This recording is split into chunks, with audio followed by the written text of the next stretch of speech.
Day 31 of the mysterious disappearance of Nancy Guthrie has gripped the nation, and today, a new layer of psychological analysis is shedding light on what her abductor may have truly wanted. According to a renowned former profiler from the Federal Bureau of Investigation, this case is less about ransom or random violence and more about control. For 31 days, investigators have chased digital footprints, combed through surveillance footage, and interviewed dozens of people connected to Nancy Guthrie. But the profiler says the biggest clues aren't physical, they're behavioral.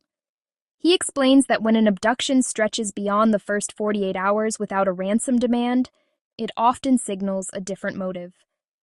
In high-profile cases, kidnappers who want money make contact quickly. Silence, on the other hand, can indicate something far more personal.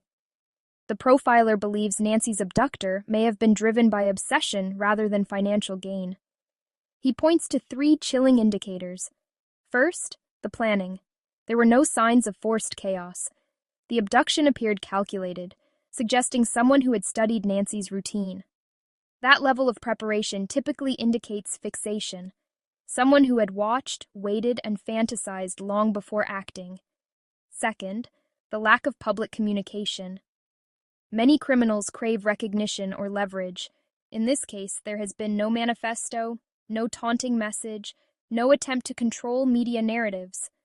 That silence suggests the crime itself, not publicity, was the reward. And third, the duration. Day 31 changes the psychological profile dramatically. According to the former FBI expert, the longer a victim is held without demands, the more likely the abductor is attempting to fulfill an emotional or psychological void, a need for power, companionship, or dominance. He stresses that crimes like this are often about ownership. The perpetrator may have felt invisible in their own life. By taking Nancy, they created a world where they felt powerful for the first time. The profiler also suggests the abductor may be someone who blends in easily, possibly employed, possibly socially quiet, someone who appears stable on the surface. These individuals often compartmentalize their lives with disturbing precision. On day 31, investigators are said to be focusing heavily on people within Nancy's extended orbit, not just strangers, but acquaintances.